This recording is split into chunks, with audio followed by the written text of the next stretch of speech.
Anthony Fantano is arguably the biggest music critic on the internet, and critics are known for being quite harsh, so it makes sense that when he gives artists poor reviews and they see that, sometimes it can upset them, which can lead to some problems. So today we are going to look into every rapper who dissed Anthony Fantano, starting off with Logic. Real quick, if you're unfamiliar with Anthony Fantano, he's a music reviewer who's been in the game for like 15 years. He's known for having quite harsh scores, and rarely ever giving albums 10 out of 10. He has some of the biggest and some of the most controversial album reviews on YouTube, and is probably one of the most influential people, if not the most influential people, when it comes to music YouTube. So it makes sense that a lot of big artists have watched and do watch his reviews. He's interviewed tons of artists like Lil Nas X, Joey Badass, and many more. So it makes sense that a bunch of people see his reviews, and if they're negative, sometimes get upset. Also, you just gotta get out of the way, classic YouTuber thing. Sorry if I look or sound gross, I'm sick, I know. You guys don't care, but let's continue with the video. Throughout Logic's music career, he's put out a ton of albums, ranging pretty widely in terms of critical reception. Most of these were reviewed by Fantano and did fairly well, considering how harsh the needle drop ratings can get, although a couple did poorly, scoring at least a 1 out of 10 or even lower. And Logic, who's very outspoken about his mental health, especially how it's impacted his career, took notice to Fantano's negative rating. It seemed like the two were cool for a while, with the two of them even doing an interview right before Logic's album dropped. And on his album Vinyl Days, Anthony Fantano even did a skit on there. But on the same album, unbeknownst to Anthony, was a song called La Donda, where Logic rapped some pretty intense and weird stuff about Fantano. He said, "Feel it in my bald spot, Anthony Fantano, you plaid shirt wearing motherfucker. I used to hate you cause you shit on my music, but now we homies, I take your criticism and use it. I used to fantasize about murdering you, choking you to death and watching from your point of view till we got friendly." He probably could have left that last line out and it would have been fine. He continued on with the Fantano rant a little bit more, but the point he was trying to make was pretty clear. Fantano and most listeners felt very uncomfortable during the weird murder fantasy part of the song, and Fantano even reacted to it. The word is embarrassed. I feel overemphasized. And what I mean by that is like, there never should have been any reason why Logic should hate me in the first place. You know, because I'm just reviewing albums. You know, you're just one of many guys whose albums I review negatively.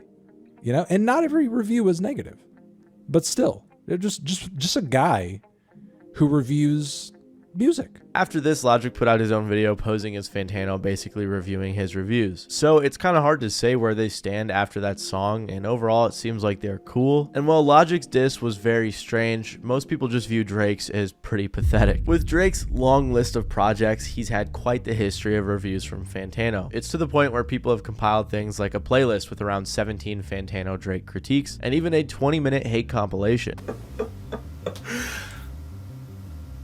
Oh my god. Hi everyone.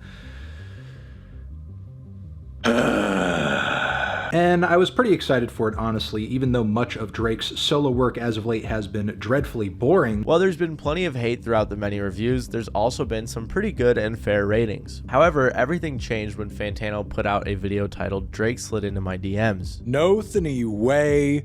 Tano here, the internet's busiest music nerd.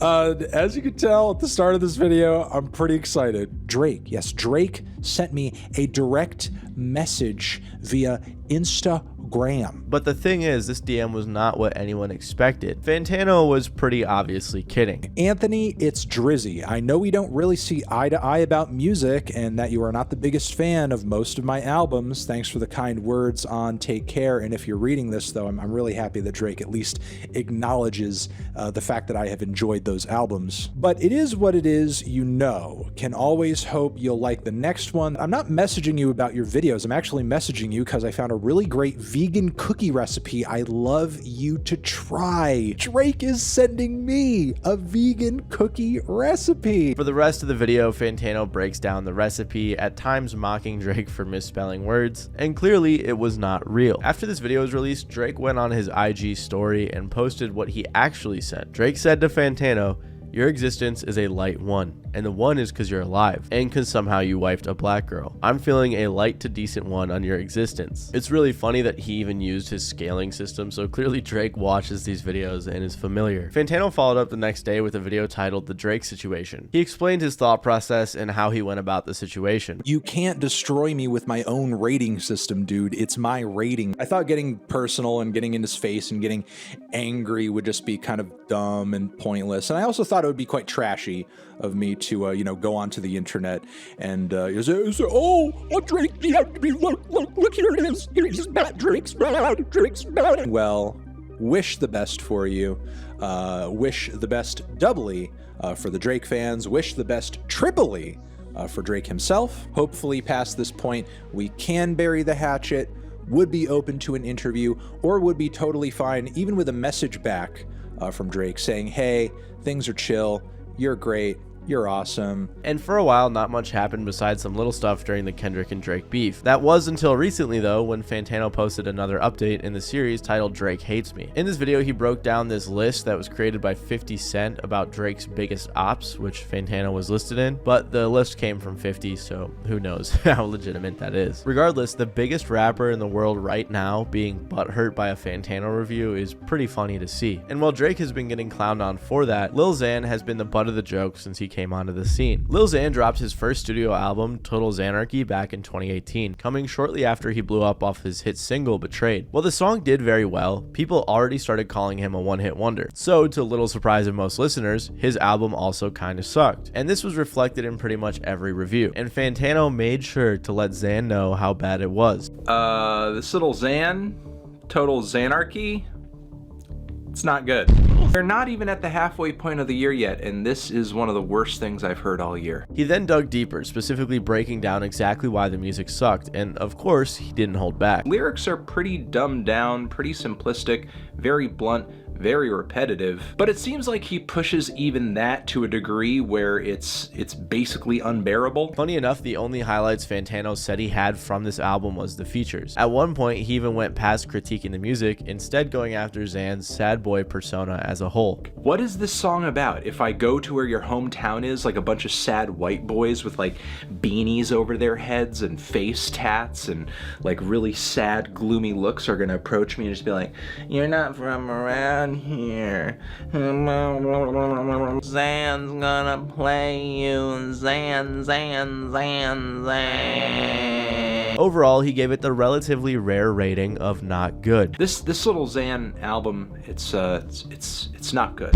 Other reviews of Total Xanarchy stated some similar opinions, saying, all in all, this album is hot garbage that should have never seen the light of day. Escape room reviews typically attempt to highlight the strongest and weakest tracks from a project. However, it's impossible to distinguish any track for being good. Lyrically, almost every track is repetitive cliches, filled with insufferable references to his women, jewelry, and drugs. So every review clearly had the same type of thoughts, but Xan decided to specifically take aim at Anthony Fantano on the No Jumper podcast. Fantano was brought up on the podcast, and Lil Xan said that he doesn't like him and for some reason even blamed him for X's death and just made a bunch of weird critiques about him. I think he, with the needle drop, I think he's biased sometimes. He knows a lot about alternative rock and all that weird stuff, but when it comes to rap, I think he has no say, because he gave Lil Peep like a 1.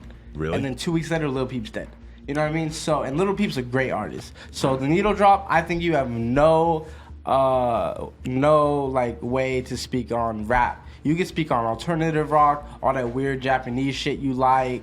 I know you got some weird fucking fetishes, but please do not speak on rap. Although even Adam decided to press Xan to be honest about the album since it arguably flopped. Of course, Xan argued back with some stats that really don't reflect the album's true quality. And while Lil Xan was destined to get bad reviews from Fantano, Eminem, despite being one of the biggest rappers ever, surprisingly snuck in a shot at Fantano as well. Eminem's diss was one of the more subtle ones. The first subliminal possibly could have been on his 2014 song Calm Down, which included the lyric, "F***ing internet bloggers, I sit in front of my computer all day and comment on everything. I'm an expert on everything. Everything sucks. Play the next song. Guess if I hopped out your frickin' laptop, you idiot prick, with Biggie and kicked the living shit out of you, I'd be dead wrong." No one can be for sure that he was dissing Fantano here, and Fantano wasn't too harsh on Eminem back then? Most reviews were fairly positive by Fantano's standard. This line though actually caused a Fantano response with a video titled "Eminem Diss Me."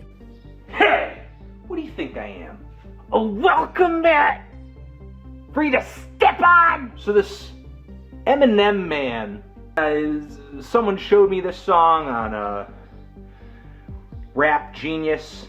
And there's me! There's a picture of me! You just and all the hard work I do! And I don't appreciate it. Now, if in your next song you could just say sorry, this could all be forgiven and forgotten. In those last two lines, Fantano even annotated his own video on Genius, which is pretty funny. And obviously the whole video is satire since it's pretty hard to tell who the diss was actually aimed at. But then, 8 years later in 2022, Westside Boogie appeared in an interview where he somewhat implied that the line was actually aimed at Fantano. Westside Boogie was and still might be signed to Eminem's label, so he was definitely a solid source. I was gonna say, like, what advice has he given you that's really stuck with you? Because I'm sure he's, like you said, he tells you a lot of things, but what's something you always carry with you? Two things is me not taking blogs personal when they give me like bad ratings. Like it was this dude named Anthony Fantano. I love that name dropping. His name like Needledrop on YouTube. He like famous for like rating people albums. Oh Lord. So he gave me like a 7.5, and obviously my brain, I think I'm supposed to have 100 out of 10. He gave Eminem a 2. So Eminem was like, yo, he give me bad grades every time. You can't take that personal because like some people just not gonna understand it. You know what I'm saying? I gotta have consistent belief in myself. It can't be based off what other people saying. Still, it's hard to say for sure if the bar was aimed at Fantano, but since he's one of the biggest music critics, it wouldn't be too far-fetched. So while Eminem may or may not have directly dissed Fantano, another huge artist went straight for him, and that was Post Malone. Fantano's review on Post Malone's album Stoney, especially looking back, was pretty surprising. A lot of fans, myself included, thought it was a good album. This new Post Malone album, it's not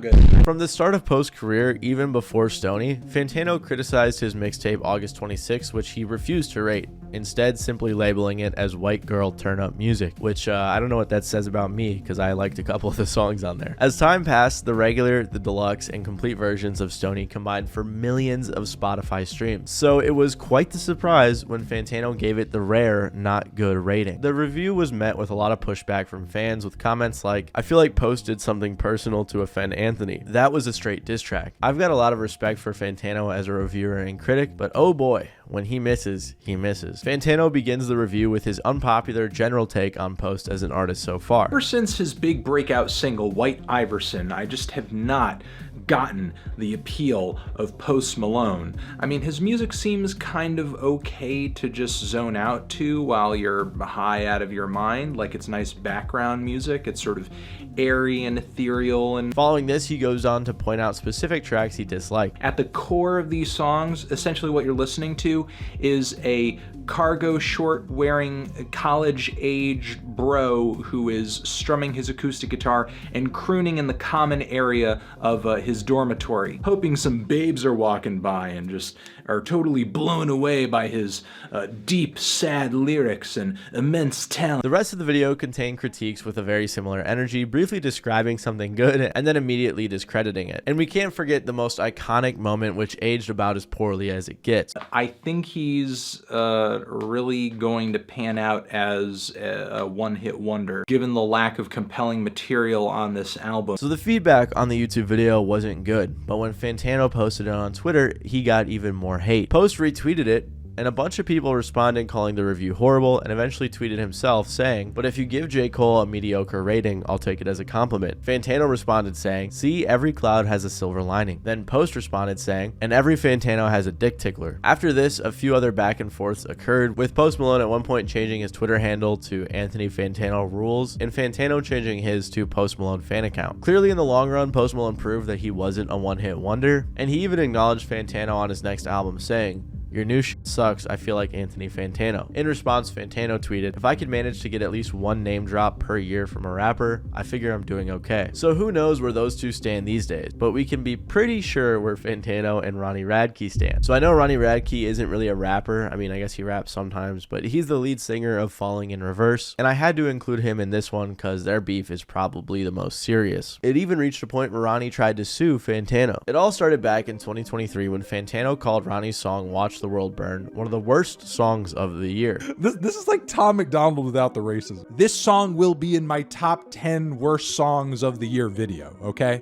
In response, Ronnie tweeted, "The Needle Drop is like the Perez Hilton of music critics. Looks 25 years older than he is, and nobody will care about him in 3 years." Fantano responded saying, "Over the past decade, I objectively look like I've put on fewer years than Mr. Radke. And I've had fewer trips through the legal system as well." This was a reference to the time Ronnie Radke was locked up for 2 years following the violation of his probation, which came after domestic violence allegations from his ex-girlfriend. Then they just continued arguing about who looks older. After this, Ronnie said that Fantano's followers were paid bots from India. At least they better be. He added on saying, "We all know what happens to mostly negative critic YouTubers. Another YouTuber will make a video called What Happened to Anthony Fantano in 2 years tops." Fantano responded saying, "This is nowhere near as cool as the Drake feud. I'll admit it, I'll do better next time, guys." But Fantano decided to respond again on YouTube this time, making a video called This Guy Sucks, where he pretty much just went after Ronnie's whole career. I thought it would be fun to take a second here to do a bit of a greatest hits for Ronald Radke and talk about why exactly he sucks, beyond the music just being so painfully mid and annoying, or even hopping on Twitter to be transphobic, or poke fun at the idea of black people receiving reparations. Then they went back to beefing on Twitter with Fantano saying, "Ronnie Radke is the most talented, moral, intelligent, and groundbreaking artist the music industry has ever seen. His catalog utterly timeless, and I'm honored to call him my friend, lover, and husband. Thank you for all these years of laughter and companionship, Ronald." Ronnie then responded saying, "Hey guys, I'm Anthony Fantano, newly divorced. After my YouTube stint, I'll be working at an elementary school reading sex books to second graders." In response, Fantano took to YouTube again, posting a video titled This Song Sucks. Following this, Ronnie decided to kick it up a notch and sue Fantano for defamation, focusing mostly on his video This Guy Sucks. The man just said that I someone. Pretty much. He's implying that I did it. 100% I had zero contact with her. I sued this woman and won because I would never do something disgusting like that, you loser. And yes, my domestic violence got dropped because that didn't happen either. Sir, this makes you liable in court. I will sue the ever-living beep out of your ass. I will take everything you have. And just recently it came out that Fantano won the lawsuit.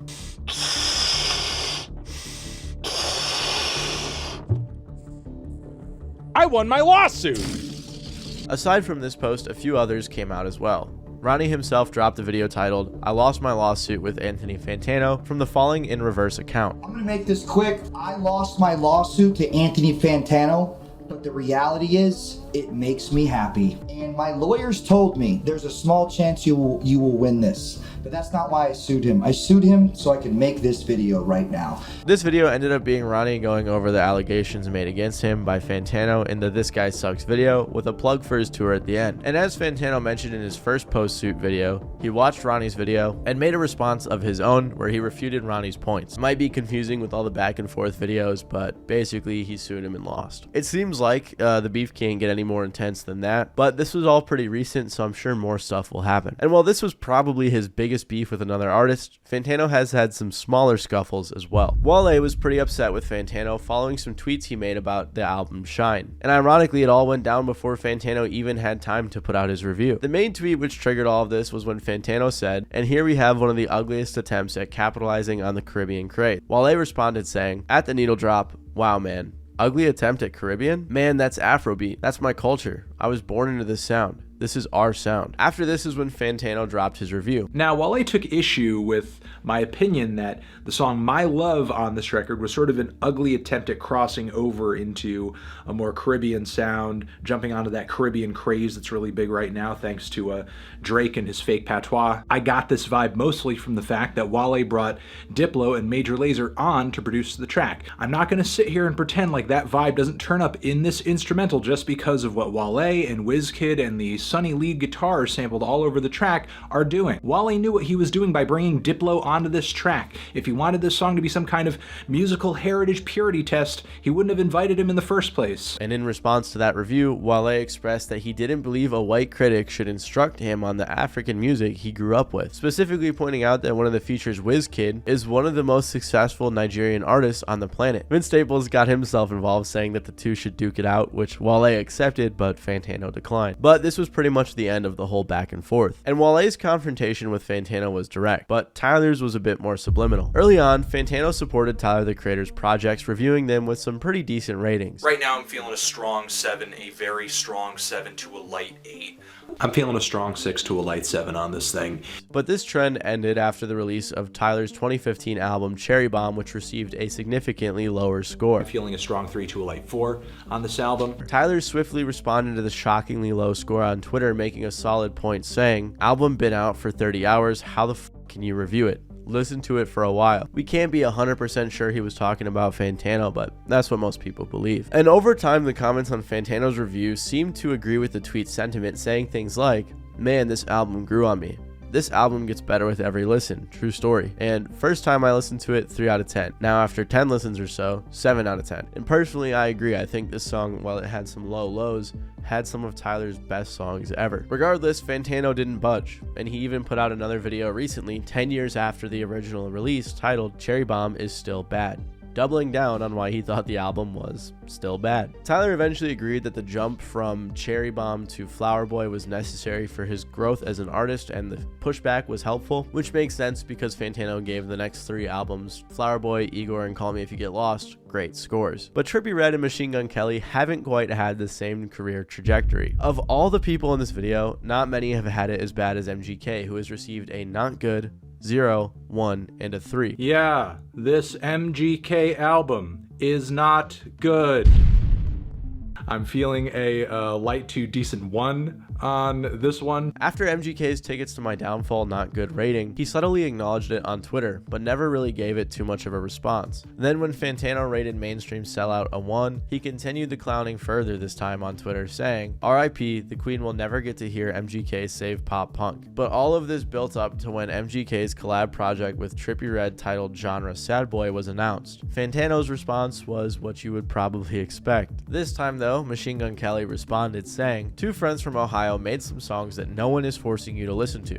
Insufferable, I know." And Trippie added on saying, "Bro said the same shit about XXXTentacion's album. Who cares? Dude's reviews be trash." Then just like that, the album got its anticipated 0. And Young Lean was another artist that wasn't spared from Fantano's trolling. It's hard to tell what's the worst review you can receive from Fantano. Maybe a 0, maybe a not good, or maybe not getting a real review at all. The latter is what Young Lean experienced after releasing his album Unknown Death 2002. Fantano started the critique in a unique fashion, and after this, most of the video was pretty much unrecognizable from his typical reviews. Unknown Death 2002. You got bread. My hand is bread. My hand is bread. My hands are bread. There's bread. My hands are bread. There's bread. My hands are bread. You got bread. My hands are bread. You got bread. For the rest of the review, Fantano just continued to eat bread. He even put in the description, fave tracks, bread, least fave track, bread out of 10, shout outs to carbs, yeast, enriched flour, salt, water, and yeah, just stuff like that. When a fan asked Young Lean how he felt about the review, he responded saying, "Don't really care. He should stop wasting his time and do something creative himself instead. It's always more giving and fun." And this was the end of one of Fantano's weirder review sagas. But Lil Yachty had some much stronger words for Fantano. After a history of mixed reviews on Yachty's stuff, a general sentiment from Fantano developed where he didn't really like the creative direction Yachty was going in. In 2021, Yachty had enough of his comments, tweeting out, "I ain't gonna lie, at the needle drop, a bitch." In response to the tweet, Fantano talked about the potential drama on a stream. So obviously Fantano doesn't feel so passionate about the music being horrible or anything, it's just more of an effort thing. Not much happened after this, aside from Adam22 calling Yachty during a No Jumper episode to discuss the little beef between the two. This call did go on for like 20 minutes though, so he definitely felt some type of way. I hate when it's a nigga who don't, like, you don't know what the fucking nigga going through. Like, you don't know rap, bro. You know what I'm saying? Like, this ain't your lane. You know what I'm saying? Like you can't, nigga talking about something like it's flat or he's like, niggas be wanting me to do this pop shit. Like, I don't know, you can't tell me. Like, I just hate when nigga try to tell me how I should make music. It pisses me off. But this was pretty much the end of their brief beef. And surprisingly, Killer Mike's Grammy award-winning album got a low review from Fantano, which resulted in some more heated words. When Fantano reviewed Killer Mike's album Michael, no one really thought it was a big deal when he gave it a 6, which isn't too bad of a score from Fantano. Considering how bad many of the Needle Drop reviews have gone, honestly this one wasn't too rough. The main thing that caused drama though was Fantano basically calling Mike a hypocrite due to some contradictory lines. This review and its at time critical tone ended up making its way to Mike. One user tweeted about Fantano's review saying, "So the Needle Drop gave Killer Mike a 6, complaining about calling himself a landlord, all while reviewing an album on a channel he's monetizing for money. People have forgot that Mike is an artist above all, and braggadocious rap is part of it. Y'all prefer he rap about drugs?" In response to this, Mike wrote, "His opinion on a life and culture he cannot possibly understand is laughable and shows you the arrogance of the outsider or colonizer. I encourage all to listen and feel something special. Michael, a truly black Southern American experience." Then for a few months, not much happened until Fantano replied to a tweet from a now suspended account saying, "Landlord Mike at it again," which was seemingly his response to Mike's criticism of his Michael review. Then out of nowhere, years later, Mike recently replied to a post about the attempted canceling of Fantano saying, "This racist called me that too. Great with that. Pussy. 2 white men have now used coded language to call me the N-word. I must be doing what my grandfather told me. A man must own some land. I guess he's not the biggest fan." If you like this video, you might like my video on the craziest non-rap diss tracks of all time, as there have been some pretty entertaining beefs between artists. Other than that though, if you enjoyed, please make sure to leave a like and subscribe down below. And yeah, it's been your boy Matty Balls, and I'll see you guys next time.